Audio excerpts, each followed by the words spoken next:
while a reaction may seem to be taking place instantaneously, it is always conditioned by prior acts or events, the chain of cause and effect, dependent or origination, or the law of karma, however one wants to term it.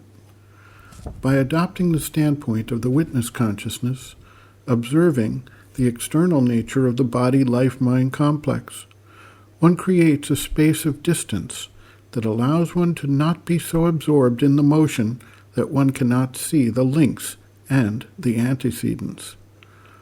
Once we can observe the potential causes that lead to these instant reactions, we can begin to diffuse them before they erupt, anticipate their eruption when we see the signs, and work to prevent their manifestation at that time, or change the situation entirely using processes such as visualization. It should be noted that top athletes have, in recent years, recognized that preparing themselves by mentally visualizing the event and one's participation in it helps them to prepare and thereby succeed.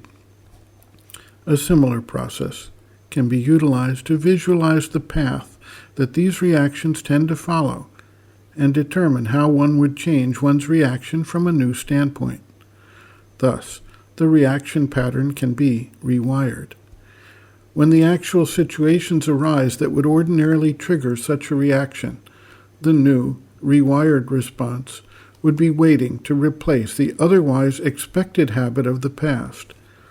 It is through such actions as noted here that the higher force of consciousness is able to be brought to bear on the habits of body, life, and mind.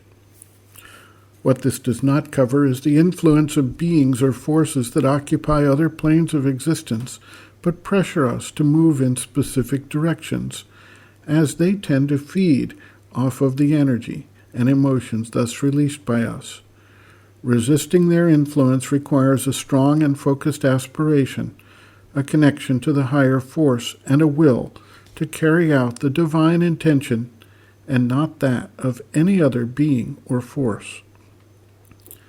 A disciple asks, "Mother, there are mistakes. One knows they are mistakes, but still it is as though one were pushed into making them. Then?" The mother observes, quote, "Pushed by what?" This is exactly what happens.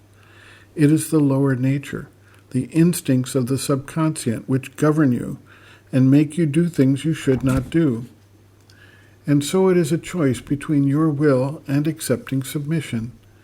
There's always a moment when one can decide. It goes to the point where there is even a moment when one can decide to be ill or not to be ill. It even goes so far that a moment comes when one can decide to die or not to die. But for that, one must have an extremely awakened consciousness, because this speck is infinitesimal in time and like the 100th part of a second, and because before it can do nothing and after it can do nothing. But at the moment, one can. If one is absolutely awake, one can, at that moment, take the decision.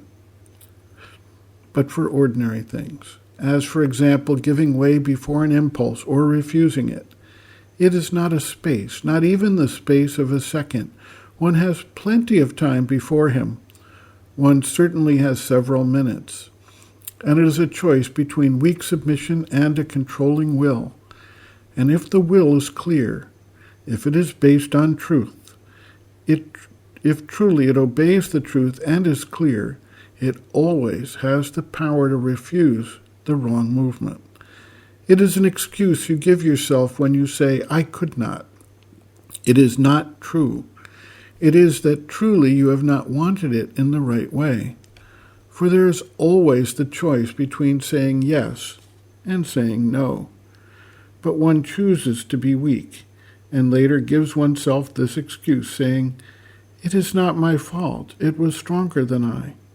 It is your fault if the thing was stronger than you, because you are not these impulses.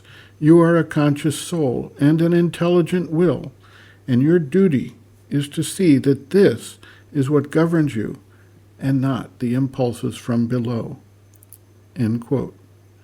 Reference, Sri Aurobindo and the Mother, Looking from Within, Chapter 4, Ordeals and Difficulties, pages 80 to 81.